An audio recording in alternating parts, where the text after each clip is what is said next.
The production of this program is made possible thanks to the support of the following and viewers like you. If knowledge is empowerment, does the place you garner that knowledge matter? The answer is yes, it does matter, says Joy Johnson, the president of Simon Fraser University. Johnson continues by noting, a university degree carries with it exceptional career prospects, higher pay, and it opens a person's mind to the realm of the possible and pushes the boundaries of the seemingly impossible. There are many careers that are simply unattainable without a university degree, such as health, the sciences, technology, business, law, and education. And there's this perception that universities are also a place where you can explore ideas from a variety of perspectives and that you are free to do so. I invited Joy Johnson, the president of Simon Fraser University, to join me for a conversation that matters about the complex, diverse, and critical roles universities play in our economy and society. Joy, welcome. Thank you. It's really a pleasure to be here with you. You took over at SFU a little while ago. How long ago was it? About a year and a half ago? 2 years ago? That's right. Yeah. About a year and a half. September 2020. The pandemic was, in its full thrust, and that's when I took on the presidency. So did that throw into question, well, what is the role of having a physical university? Because suddenly you pivot, and I know SFU did so really quite elegantly, to online. Is this going to be the model? Are we going online, or do we need to have that physical place as well?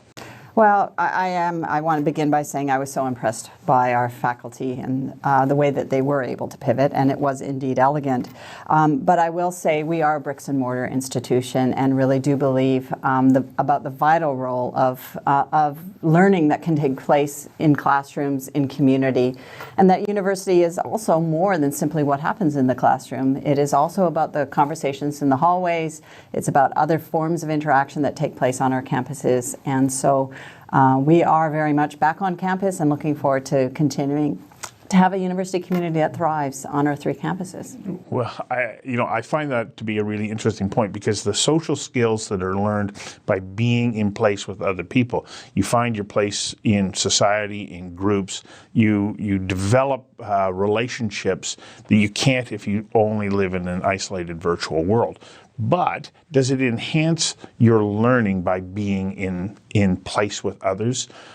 Or do we wind up coming out sort of even if you only had a virtual, interaction with your teachers versus being there in the real world with so many other people who are consuming the same information? I think there is some evidence emerging that learning outcomes did suffer when we went totally online. And I think part of the reason is that we basically took what we were trying to do in the classroom and move it directly online. And ideally blended classrooms or even online education takes a whole other kind of thought process to really curate a good learning experience. And so I do think for our students, at least, who were learning online, some of the learning outcomes were not what we had hoped for. And to your point, I think particularly for young people, they benefit so much by being part of a social network, having that opportunity to connect, and it's not simply possible online. No, it's not. When I'm asking the question, it was as though I don't want to learn only online, because I think that in the environment where there's this dynamic interaction between people, you're challenging each other or you're clarifying. You're saying, I didn't get that. Did you? Did it make sense to you? Could they have meant this or that? And so I think that this is a vital part of like being in place together. Yeah. I mean, I don't know about you, but I was on a number of, many of my meetings were also online, 3-hour Zoom meetings, and it's actually very hard to pay attention, to absorb. And the other thing is, here we are interacting, body language, connectivity. It's really important in terms of full communication. Yeah, you cannot discount that. But let's talk about what is the role of a university in the development of a human being, because it's, yes, you learn specific knowledge-based skills that are going to hopefully set you up to have a productive and fulfilling career. But it also plays a larger role, does it not? Well, absolutely. I mean, I think part of university education is about honing critical thinking skills, and we know that that really is essential. To take material and not just consume it, but to think about it, to unpack arguments, to be able to solve problems. So that certainly is part of it, university education. Gaining content, gaining knowledge, understanding our history, these are all elements that can take place within the university. But I think the other thing, and we've learned this more and more as well, is that, and I mentioned this, that a lot of learning happens outside the classroom, and more universities like Simon Fraser University are also, through co-op programs and other work integrated learning opportunities, also taking our classrooms into the community and allowing students to also learn through these types of experiences and then bringing back that learning into the classroom. So I think that kind of seamless opportunities for our students to gain content, to think about and gain skills in terms of critical thinking, but also to gain real-world experience is really important. So to be able to provide that real-world experience, how connected do you have to be to the different agencies and companies and organizations that are a part of the system in which you are a part of? Yeah, so, my predecessor, Andrew Petter, the vision for SFU he established was to be Canada's engaged university, and that's a vision I totally believe in. And SFU has 3 campuses in the 3 largest municipalities in British Columbia, and we have a number of partners, and those partnerships are so valuable in terms of providing learning opportunities for our students, creating connections for our faculty to work on issues and problems together. So to your point, it is vital. And we have multiple industry partners who seek out our co-op students. And I would say particularly and at this particular time, when it is very difficult to attract highly qualified personnel, we are learning more and more that industry is relying on our co-op students in order to find personnel who they might be able to attract into their companies once these students graduate. So are there particular areas of study where you are most appropriately suited for the economy of British Columbia? Yeah, we're paying a lot of attention to what the gap areas are, and it's interesting. I would say, bottom line, and we know this, it is basically a university degree that's required. Most employers, many of them say, I was talking to someone in the banking industry, we can teach you banking, but we cannot teach you that broad critical thinking, that kind of an understanding of how to access knowledge, problem solve, etc. So give me a solid university degree, we'll hire someone, and we can add on that additional knowledge. So that's key. But there are certain areas where we are seeing incredible demand, and we see that because our students are really wanting to be enrolled in these programs as well. And these are a lot of the computational science areas, computing science, statistics, etc., where we are realizing that in the digital economy that these types of skills are really valuable and highly sought after. I got to get you to hang on for a second while we take a quick commercial break. We'll be right back. The production of this program is made possible thanks to the support of the following and viewers like you. So if we take a look at what's happening here in British Columbia, and I'm a kind of a big fan of what is starting to unfold and emerge here, is we see tremendous advances in life sciences and biomedical engineering. And it looks to me like the Department of Science and Applied Sciences at SFU is really paying attention to this and saying, yes, we're going to help to develop and contribute to this growing center of activity that is having an impact that goes way beyond our borders. Yeah, absolutely. And I think about companies like Stem Cell Technology sitting, at the bottom of the mountain, the Burnaby Mountain, with Alan Eves doing incredible work, growing an incredible company. But on 2 points there, again, they are really looking for our graduates because they are growing and are going to need these employees. But I think also there's an increasing recognition in a number of areas in the biomedical sciences that we can partner together to solve problems. We have incredible capacity for research and development through our facilities, but also the expertise of our faculty. And the more that we can kind of break down those barriers and find ways to work together, the more I think we can advance British Columbia and, this really important sector. When it comes to research, many universities have significant research departments. How important is this to SFU that you continue to expand and focus on that research area? Because Out of that, you can create new ideas that can be patented, monetized, they can become standalone companies that have this ongoing connection with the university. How much of your focus has to be directed towards that? Well, I think it's important to acknowledge we are a research university. Yes. And so it is part of our core mission. And students come to SFU not simply to be to acquire knowledge, but to be exposed to top level researchers who are really moving their fields forward. And it is essential to SFU. And I'm really proud of our track record. We have one of the fastest growing research incomes of any university in Canada. A lot of that is through partnerships with industry. And our research actually spans from the humanities into, cells and society as well. And I do see, I think what's most critically important is that this research is having impact and making a difference. And that's a critical role for universities, is to provide you really that knowledge engine, to be producing new insights, new knowledge, patents, new intellectual property that can be spun out into companies that can actually contribute to existing industry. And also through that kind of engine of work, expose students to great ideas. So I think one of the things that I kind of struggle with as far as creating the financial resources that a Canadian university can pull together is that we don't have the same model that they have in the United States, where you can go to a donor and they'll give you $1 billion. And this has happened more than once in the United States. That isn't really the model here. We have government funding, and then, of course, you can only sell so many seats. I mean, it sounds like too commercial, but that's what it is. You only have so many seats that the government's going to fund. Yep. Well, that's not going to give you enough money. So how else does the university go about being able to make sure that it is a viable economic entity? Well, that is the basically the $100 million question, and I would say it's really a timely question, because currently the post-secondary sector is undergoing a funding review to really look at at the quote formula that has been used to fund post-secondary education in this province. And to your point, we do have a very different culture of philanthropy in British Columbia. That being said, we have amazing donors who really have stepped up in incredible ways.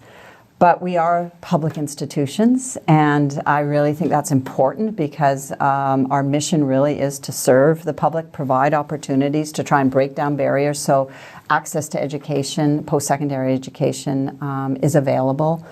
But that being said, revenue is an issue for us right now, and our main revenue stream increasingly is tuition, and in part increasingly tuition that comes from international students.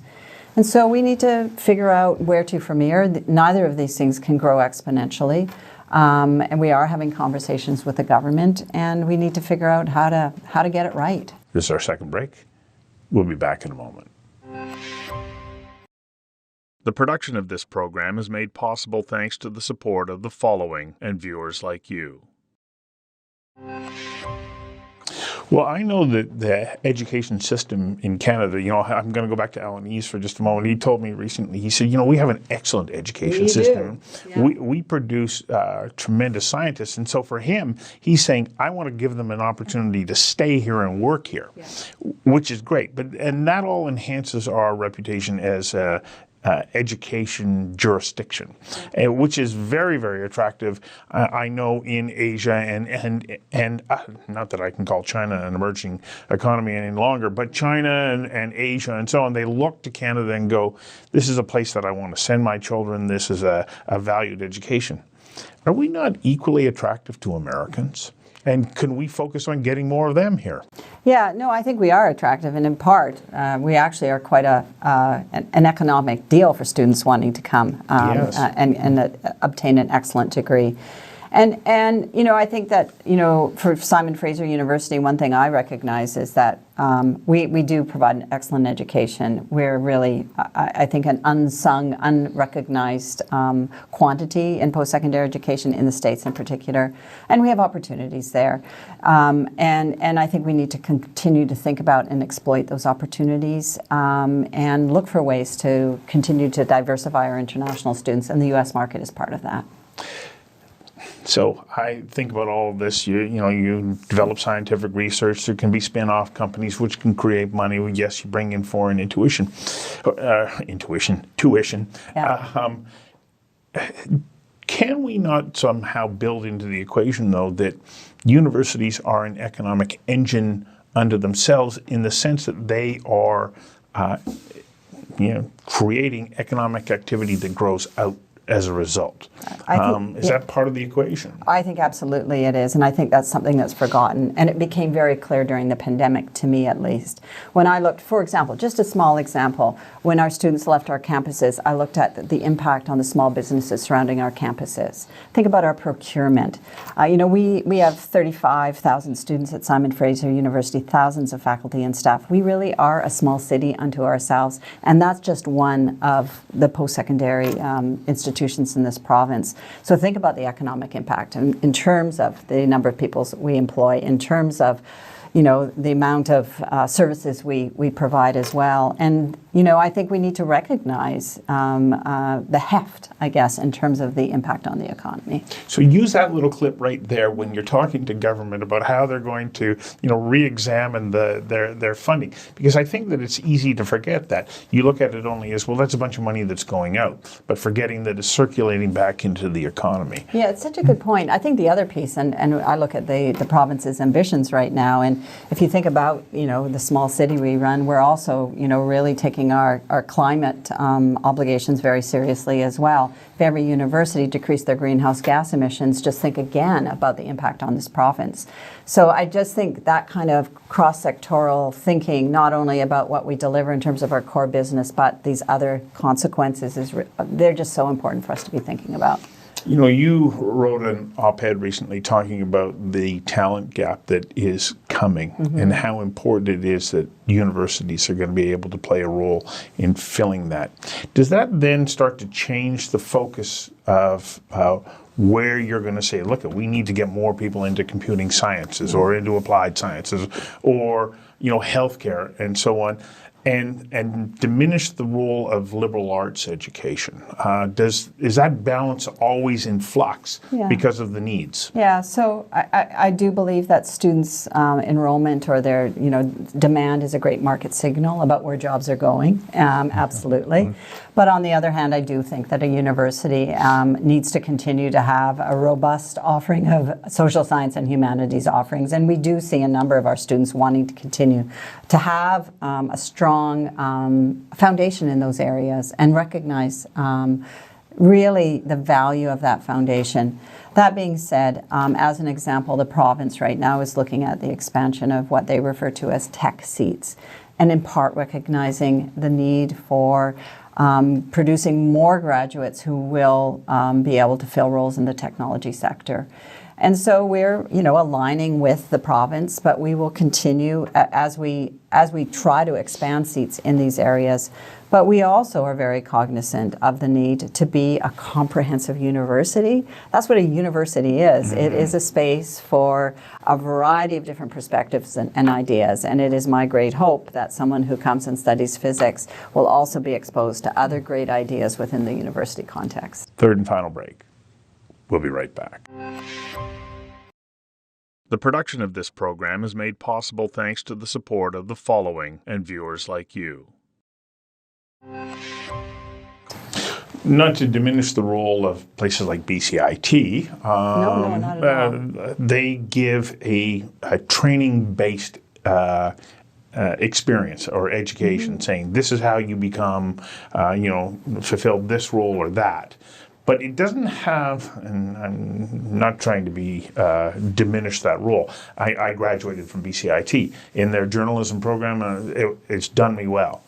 But I can't help but think that, my development as a person might have been different if I had a university degree. One, because I think it increases a level of confidence, but probably would have opened me up to a wider range of perspectives and views earlier in my life. Yeah, it's interesting. I mean, I reflect back on a recent convocation address from our Chancellor, Tamara Vrooman, the current CEO of YVR, yes. And, she was talking about having a degree in history. as her first degree. Yeah. And what that did for her in terms of that foundation of understanding, providing an understanding of where we've come from as a province, as a society, and how that helps her in her role as a CEO, first at Van City, well, first in government, then in Van City, and now at YVR. And I think it's a really important reflection on how we draw on that education as we move into different roles and build on it. And I think there are different ways to do that. I think there are advantages to coming to university and obtaining a degree. There are advantages for our degree students to going to institutions like BCIT to gain additional skills, and that's why we need a system. And that's why I'm particularly proud. We have a great system in Canada, but in BC in particular, I think we really have a gem here, and we need to continue to protect it. So an issue that I think is vitally important as we continue to come together as a country is our role with the First Peoples or Indigenous peoples of Canada. What role can Simon Fraser University play in helping us to, as Chief Dr. Robert Joseph put it, every act of reconciliation is an act of courage. Mm-hmm. And so we have to learn to come together in a way that is going to be beneficial for all and help everybody realize their full potential. What role can SFU play in that very important, element of our country as we move forward? Absolutely. When I became president, I did articulate that a focus on reconciliation was a priority, and at SFU, this has been a priority. We developed a report from the Aboriginal Reconciliation Council with a number of calls to action. And I think what I recognize now more than ever is that the work that we're going to do in terms of indigenizing our curriculum, welcoming faculty, staff, and students who are Indigenous to our university has to be done in partnership. And so we are working very closely with our host nations. And we're establishing Indigenous governance within the university because it's important that Indigenous people, and we see this in terms of the United Nations Declaration for the Rights of Indigenous People, have a right to self-determination, and that is also true in terms of education. So how do we create those systems within systems? How do we really think about moving the dial? And I think post-secondary institutions like Simon Fraser University are key, and we take our obligations seriously. I had a wonderful interview with a young Indigenous person in Penticton, in the Penticton Band office one time, and he had gone through an education process. And I said, so what was the most important thing that you gained from your education? And he said, well, self-confidence. Mm-hmm. And I said, well, what's so important about that? And he said, well, it's like wildfire. Mm-hmm. Once you have it, you have no idea where it's going to take you. Mm-hmm. And I think that can be said, is the same thing is true when it comes to university education. Once you have it, you have no idea where it's going to take you. I just love that. I think that's absolutely true. And, recently we had convocation and saw 3,500 students crossing our stage. And you just think about that wildfire that's taking off in our province. And I couldn't be prouder. Wonderful. Thank you for coming in and joining me. Really enjoyed the conversation. Thank you.